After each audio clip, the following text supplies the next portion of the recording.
A final extract from Prince Harry's interview with Tom Bradby has been released tonight, ahead of the programme's broadcast tomorrow. In it, Harry describes the guilt he felt after the death of his mother, meeting crowds of mourners who'd gathered outside Kensington Palace. He says he felt unable to show any emotion, despite the outpouring of feeling from people all around him. Martha Fairley reports.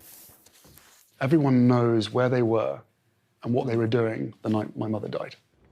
It was 1997 and Prince Harry was 12 years old. On holiday in Balmoral while in London, there was an unprecedented public outpouring of grief for his mother, Diana. When the royal family eventually returned from Scotland, Princes Harry and William were thrust into the media spotlight. I cried once at the burial. And I go into detail about how strange it was and how actually there was some guilt that I felt, and I think William felt as well, by walking around the outside of Kensington Palace.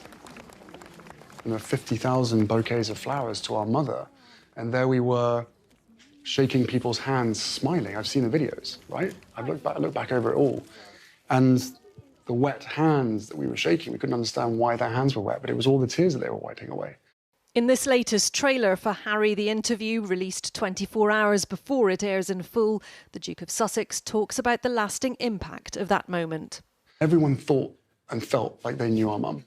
And the two closest people to her, the two most loved people by her, were unable to show any emotion in that moment.